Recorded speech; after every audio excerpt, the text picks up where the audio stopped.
Hello friends, स्वागत है आप सभी का एक बार फिर गुरुकुल एजुकेशन क्लासेस पर। दोस्तों, आज हम करेंगे आरआरबी से रिलेटेड एलसीएम और एचसीएफ के संबंध में क्वेश्चंस और उसके बारे में कुछ बेसिक्स नॉलेज, जिसकी हेल्प से आप बहुत सारे क्वेश्चन तो वैसे ही सोल्व कर दोगे।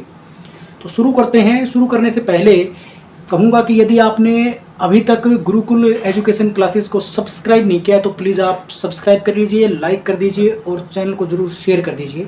शुरू कर लेते हैं एलसीएम और एचसीएफ। देखिए भाई, सबसे पहले तो मैं आरआरबी के एग्ज़ाम चल रहे हैं, एनटीपीसी अंडर ग्रेजुएट, जो बहुत पॉपुलर कैटेगरी का एग्ज़ाम है। तो इसमें 30 नंबर का रीजनिंग, 30 नंबर का मैथ, 60 बनते हैं। 100 नंबर का पेपर आता है तो 40 नंबर के बचते हैं आपके करंट जीके और स्टैटिक जीके बनती है। करंट जीके स्टैटिक जीके पढ़ने की होती है, लेकिन मैथ रीजनिंग के क्वेश्चन जो होते हैं ना, 60 नंबर के क्वेश्चन बहुत मायने रखते हैं भाई। पूरी मेरिट ही शायद इतनी जाए, 60 जाए, क्या पता। तो इम्पोर्टेंट बात यह है कि आप प्रैक्टिस करके जाओगे तो बहुत ही सही रहेगा आप सभी के लिए, क्योंकि मैथ और रीजनिंग के अंदर आप पढ़ के आप क्वेश्चन पेपर में जाकर के क्वेश्चन को सोल्व नहीं कर सकते, क्योंकि सेम टू सेम क्वेश्चन आपको वहाँ नहीं मिलने वाले। शुरू कर लेते हैं आरआरबी एनटीपीसी से रिलेटेड एलसीएम और एचसीएफ। डेफिनेशन की अगर हम बात कर लेते हैं ना, डेफिनेशन की अगर हम बात करें तो एलसीएम और एचसीएफ की डेफिनेशन में मेरे वीडियो बनाए हैं इसके ऊपर, फिर भी मैं इसमें थोड़ा रिवाइज कर दूं। एलसीएम क्या होता है? लोवेस्ट कॉमन मल्टीपल, यानी कि वो छोटी संख्या जो दी गई संख्याओं पे, एक संख्या, दो संख्याएं कम से कम होंगी, उसमें कम से कम 2 संख्याएं या उससे ज़्यादा भी हो सकती हैं, 3 हो सकती हैं, 4 हो सकती हैं, कितनी भी हो सकती हैं। उनका एलसीएम क्या होता है? वो छोटे से छोटी संख्या होती है भाई, जो जितनी भी संख्याएं दे रखी हैं, 2 दे रखी हैं, 3 दे रखी हैं, 4 दे रखी हैं, उन सब से खुद विभाजित हो जाए। छोटी संख्या, उससे बड़ी और भी मिल जाएंगे आपको। कन्फ्यूजन क्या रहता है कि एग्जाम में जब हम जाते हैं तो हम ऑप्शन को देख के कई बार क्वेश्चन हल करने की कोशिश करते हैं, तो हम ये देखने से शुरू कर देते हैं कि इनमें से कौन सी संख्या उनसे विभाजित हो रही है। और हो सकता है कि उन 4 ऑप्शन में से हो सकता है कि एक से ज़्यादा संख्याएं उन दी गई संख्याओं से विभाजित हो रही हो, तो आपको छोटे से छोटी संख्या उनमें से चूज करनी है। ठीक है, उसे छोटी यानी कि वो एक छोटी संख्या होगी जो दी गई संख्या से विभाजित होगी, उससे कोई भी ज़्यादा छोटी संख्या नहीं होगी उसके बाद में जो उन संख्याओं से विभाजित हो सकेगी। तो ये तो थी एलसीएम की डेफिनेशन की बात। एचसीएफ की डेफिनेशन की बात अगर हम करें, देखो हाईएस्ट कॉमन और ये मल्टीपल होता है, हाईएस्ट कॉमन एंड मल्टीपल जो, यानी कि इसका थोड़ा सा उल्टा है। ये बड़े से बड़ी संख्या तो है, बड़ी से बड़ी संख्या है जो दी गई संख्याओं को खुद भाग करे। देखो उसमें वो खुद भाग हो रही थी, दी गई संख्याओं से एलसीएम क्या था? वो छोटे संख्या थी जो खुद विभाजित हो रही थी दी गई जिन संख्याओं का वो एलसीएम है। ठीक है, इसमें एचसीएफ में क्या है? ये खुद बड़े से बड़ी संख्या है, बट ये बड़े से बड़ी संख्या है, लेकिन उन 2 या 2 से अधिक संख्याओं को खुद विभाजित करेगी। और दूसरी भाषा में कह लो कॉमन लेना, जैसे आपको 2 से ज़्यादा, 2 या 3 या 4 या 5 या 6 संख्याएं दे रखी हों और उसमें से कोई कहे कि इसमें से कॉमन लो, तो बड़े से बड़ी संख्या कॉमन लेनी है कि उसके बाद में कॉमन लेने का कोई चांस ही ना बचे उन संख्याओं में से, वो संख्या होती है एचसीएफ। तो ऑप्शन की हेल्प से बहुत सारे क्वेश्चंस जो है आप हल कर सकते हो, एलसीएम के भी और एचसीएफ के भी। तो एक तो इसमें क्वेश्चन पूछा जाता है, जैसे कि एक क्वेश्चन मेरे सामने ही है, सह अभाज्य संख्याओं के ऊपर बहुत बार प्रश्न पूछा जाता है और ये आया हुआ है एनटीपीसी 2017 में 18 जनवरी को प्रथम पाली का प्रश्न है। ये कहता है कि निम्नलिखित समुच्चयों में से कौन सा सह अभाज्य संख्या बनाता है। तो देखो, मैं समुच्चय का मतलब ग्रुप, 43 के साथ में ग्रुप दिया गया 129, एक तो ग्रुप ये दिया गया। दूसरा ग्रुप है 21 और 42, पूरा लिख ही देता हूँ। तीसरा ग्रुप जो है वो है 12 और 7 का ग्रुप दिया है, और चौथा ग्रुप दिया है 3 और 9 का। वो कहता है कि इन 4 समूह में से, इन समुच्चयों में से आपको बताना है कि इनमें सह अभाज्य वाला समुच्चय कौन सा है। देखो, सह अभाज्य समुच्चय बताना है, जिसको इंग्लिश में कहते हैं हम को प्राइम। तो पहले तो हमें को प्राइम नंबर यानी कि सह अभाज्य संख्याओं की डेफिनेशन का पता होना चाहिए। और इसकी जो डेफिनेशन है वो है कि वे संख्याएं, देखो 2 से ज़्यादा भी हो सकती थी, कोई ज़रूरी नहीं है, लेकिन ज़्यादातर प्रश्न 2 संख्याओं पे ही पूछा जाता है। तो सह अभाज्य संख्याएं वे संख्याएं होती हैं जिनका HCF यानी कि महत्तम समापवर्तक एक आए, या फिर अभी मैंने जिक्र किया, डिस्कशन किया था कि HCF क्या होता है, कॉमन लेना। तो यदि आपसे कोई ये कहे ना कि इनमें से कॉमन लो, और ऐसी संख्या कॉमन लेनी है बड़े से बड़ी कि उसके बाद में कॉमन लेने का कोई चांस ही ना बचे, वही उनका HCF होता है।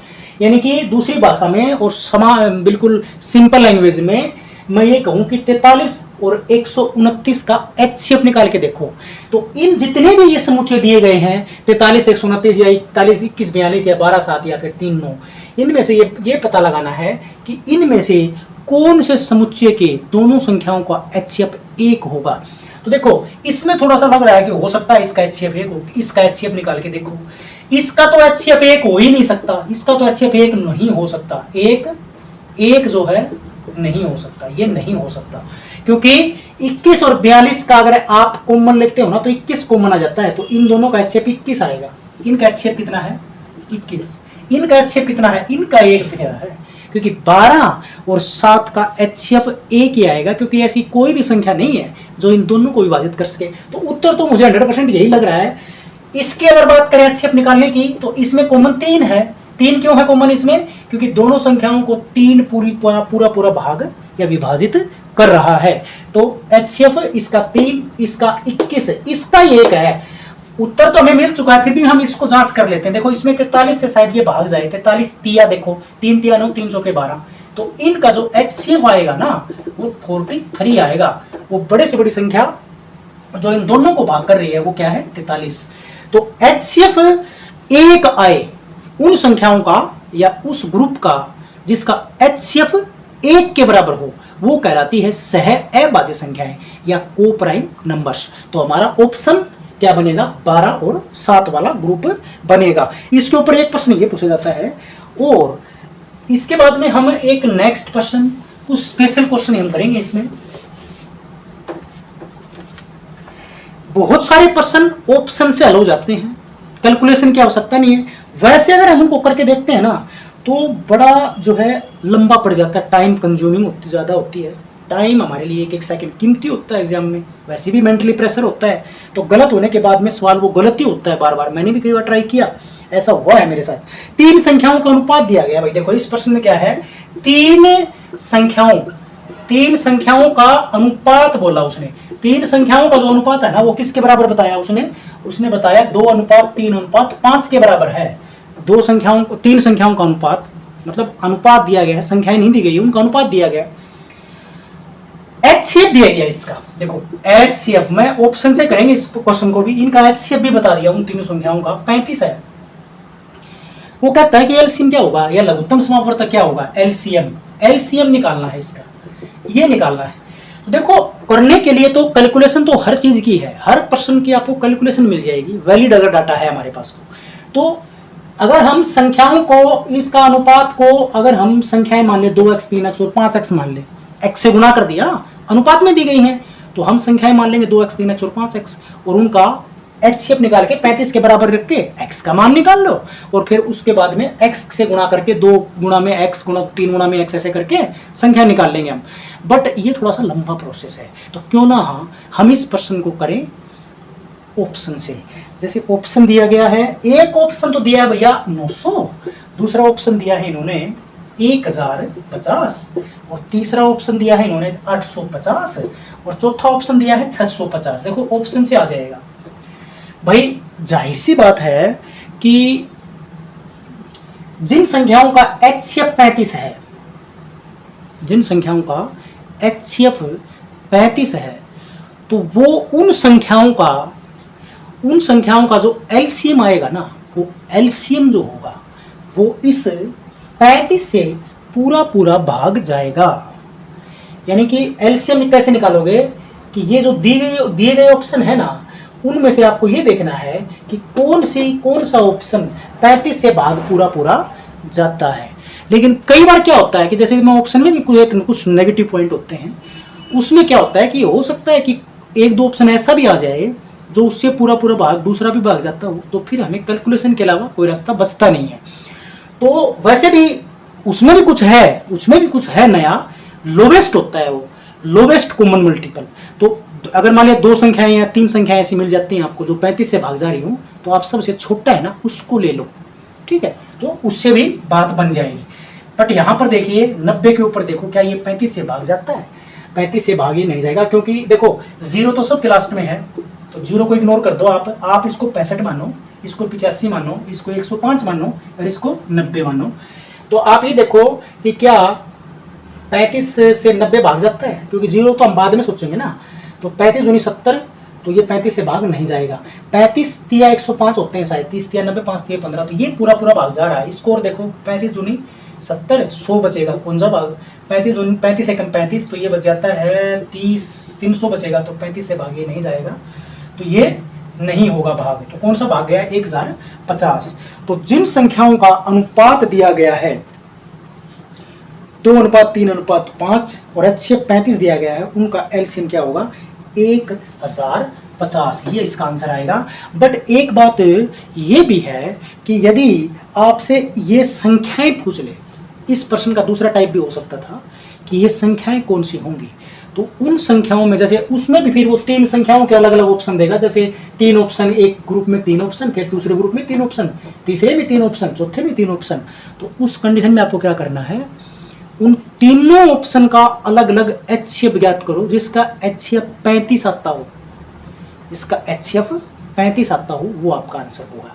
तो ऑप्शन LCM HCF का एक ऐसा टॉपिक है जिसमें जो है ऑप्शन की हेल्प से बहुत सारे क्वेश्चनों को जो है हल किया जा सकता है। ये था। इसके बाद में हम ले लेते हैं नेक्स्ट क्वेश्चन।